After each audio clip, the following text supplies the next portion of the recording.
Meu nome talvez não importe tanto, porque esta história poderia ser a de qualquer pai ou de qualquer homem que, um dia, descobriu que o amor é um retorno silencioso. Mas, se ainda assim quiser saber, chamo-me Daniel. E hoje decidi contar algo que guardei durante anos.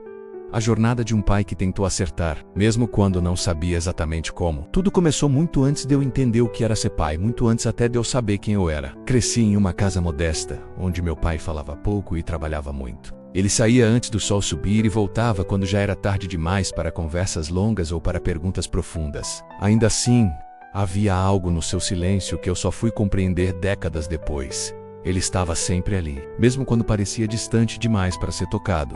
Mas esta história não é sobre meu pai. É sobre mim, tentando descobrir como quebrar certos ciclos. Como abrir janelas onde antes só haviam portas trancadas. E como oferecer ao meu filho aquilo que eu jamais recebi, não por falta de amor, mas por falta de ferramentas. Meu filho se chama Miguel e, desde o dia em que o segurei nos braços pela primeira vez, senti que algo em mim se rearrumou. Como se todos os meus medos tivessem sido convidados a sair e todas as minhas fragilidades tivessem decidido ganhar voz. Porque é isso que um filho faz. Ele te reconstrói por dentro, sem pedir permissão. Antes de Miguel nascer eu tinha muitos planos, e a maioria deles era sobre como eu não queria ser. Não queria repetir o silêncio duro que conheci. Não queria educar com medo. Não queria usar o peso da autoridade como argumento. Mas planos são frágeis diante da vida real. Lembro-me da primeira noite em que ele chorou sem parar. Eu caminhava pela casa como um fantasma ansioso, tentando ninar, cantar, falar qualquer coisa que acalmasse aquele pequeno ser que eu mal conhecia. Minha esposa dormia exausta, e eu, completamente inseguro, tentava descobrir como ser útil. Foi nessa madrugada que percebi que ninguém nasce pai. A gente se torna... Eu me lembro de olhar para ele, tão pequeno, o rosto vermelho do choro, e dizer: filho, eu não sei o que estou fazendo, mas prometo aprender.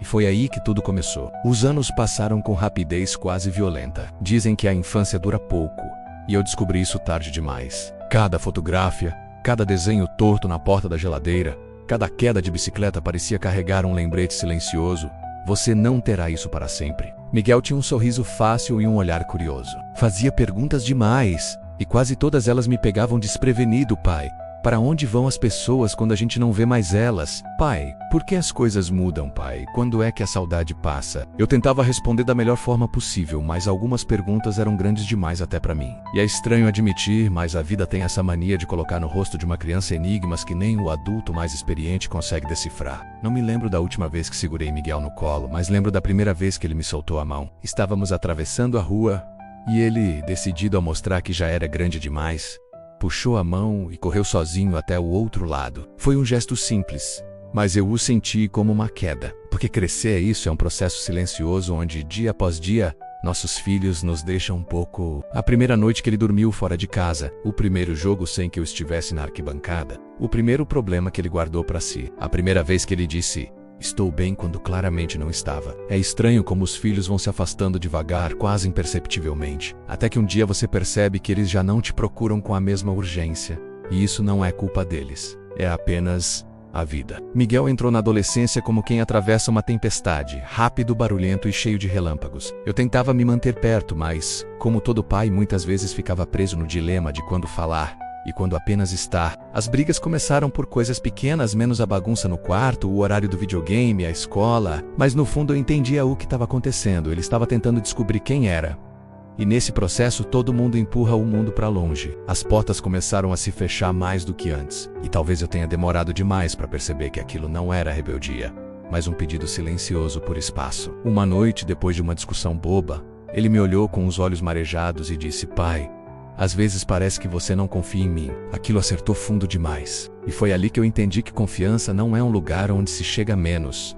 É um caminho que se constrói todos os dias. Miguel completou 18 anos e decidiu que queria fazer faculdade em outra cidade. Eu sabia que esse dia chegaria. Mas nada te prepara para a sensação de olhar para um quarto vazio no dia seguinte. Eu o ajudei a carregar as malas, a empacotar livros, a organizar documentos. Ele estava animado, ansioso, com aquela mistura de medo e coragem que só os jovens têm. Já eu tentava esconder minhas mãos trêmulas enquanto o abraçava. No portão da faculdade, antes de me despedir, ele me disse: pai, eu aprendi tudo com você. Mesmo quando você achou que estava errando, e eu me segurei como pude. No caminho de volta para casa, percebi algo que nunca tinha entendido com tanta clareza. Ser pai é preparar seu filho para sair e preparar a si mesmo para ficar. Os meses que seguiram foram estranhos. A casa parecia grande demais, silenciosa demais, organizada demais. Havia dias em que eu entrava no quarto dele só para lembrar como era o cheiro. Outros dias eu me pegava desejando ouvir uma porta bater. Um pedido de última hora, uma discussão boba sobre horários. A saudade tem dessas coisas. Ela transforma o que já foi motivo de irritação em lembranças preciosas. Minha esposa dizia que eu precisava me ocupar. E eu tentei. Voltei a caminhar, a ler, a cozinhar, mas nada ocupava o espaço exato onde antes estavam as rotinas com meu filho. Até que um dia, mexendo em caixas antigas, encontrei algo. Uma gravação da minha voz do anos atrás, contando uma história de dormir para ele. Meu Deus, eu havia esquecido daquela versão de mim. A versão que tentava falar mais baixo, ser mais doce, ser mais presente. A versão que prometia ser melhor do que meu pai havia sido. E ali, ouvindo minha própria voz de anos atrás, chorei. Chorei pela criança que ele havia sido. Chorei pelo pai que eu tentei ser. E chorei pela certeza de que o tempo corre mais rápido do que qualquer um consegue acompanhar. A vida tem um senso de humor meio estranho. Justo quando eu achava que jamais iria me adaptar à distância, Miguel começou a voltar, não fisicamente, mas de maneiras novas. Ligava para pedir opinião. Enviava fotos do jantar que havia tentado preparar.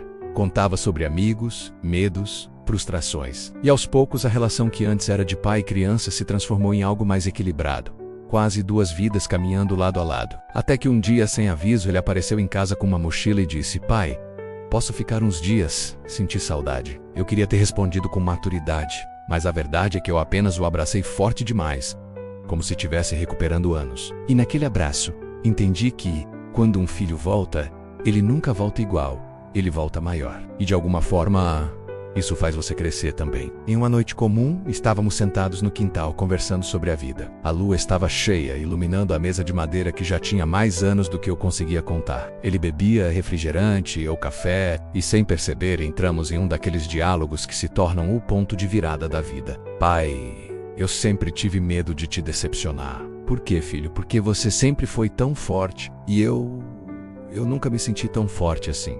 Respirei fundo. A resposta que dei foi quase automática, mas verdadeira, Miguel. Eu só pareço forte porque precisei ser. Mas se você soubesse quantas vezes seu amor me salvou, entenderia que quem me deu força foi você. Ele baixou os olhos, emocionado, e eu soube, naquele instante, que a fase mais bonita da nossa relação estava começando. 9. O pai que eu nunca fui. Às vezes penso no pai que queria ser quando Miguel era pequeno. O pai paciente, sábio, seguro, divertido. O pai de comercial de TV.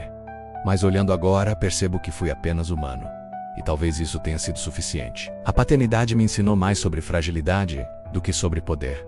Mais sobre pedir desculpas do que sobre ter razão. Mais sobre tentar de novo do que sobre acertar sempre. Miguel cresceu, virou homem. E de alguma forma ainda carrega no olhar aquele menino que segurava minha mão para atravessar a rua. E eu me tornei um pai que continua aprendendo. Porque ser pai não acaba quando um filho cresce. Apenas muda de forma. No último aniversário dele, escrevi uma carta. Na Ontraguay, ainda está guardada. Talvez um dia eu dê, ou talvez nunca dê. Mas escrevi: "Filho, um dia você vai descobrir que o amor de um pai não é um caminho reto, mas uma estrada cheia de curvas, medos e tentativas. Ainda assim, nunca deixei de caminhar. Nem por um segundo." E essa é a verdade. Ser pai não é saber tudo. É estar disposto a aprender tudo de novo. Tudus. Hoje Miguel tem sua vida, suas escolhas, suas responsabilidades. E eu aprendi a estar perto sem invadir, a aconselhar sem controlar, a amar sem sufocar. E de vez em quando estamos conversando, ele me olha de um jeito que reconheço. O mesmo jeito que eu olhava para meu pai quando finalmente entendi tudo o que ele havia tentado fazer. A vida é um ciclo bonito, se você souber enxergar. E eu enxerguei. Se você chegou até aqui, talvez esteja buscando entender algo sobre a paternidade, sobre o amor, sobre o tempo, sobre as perdas que não são perdas, mas transformações. Então deixe-me dizer a única coisa que realmente aprendi. Os filhos não são nossos. Eles apenas passam por nós. E o maior presente é veloz seguir adiante. Hoje, quando penso em tudo o que vivi com Miguel, percebo que a história não é sobre a distância, nem sobre o medo, nem sobre os erros. É sobre permanência. É sobre estar, mesmo quando eles já não precisam mais, mesmo quando a casa fica silenciosa, mesmo quando crescemos demais para caber nos mesmos abraços. A voz que eu carrego hoje, menos a que fala com você, é a soma de tudo isso. A voz de um homem que tentou, falhou, acertou, insistiu e amou. A voz de um pai, uma voz que nunca se esgota. E se a vida me desse a chance de recomeçar, eu faria tudo de novo, exatamente do mesmo jeito. Porque cada erro, cada silêncio, cada lágrima e cada abraço me trouxeram até o homem que sou hoje. E isso, meu amigo, isso é o que eu deixo para meu filho. Se gostou, se inscreva no canal e receba mais vídeos como este. Muito obrigado.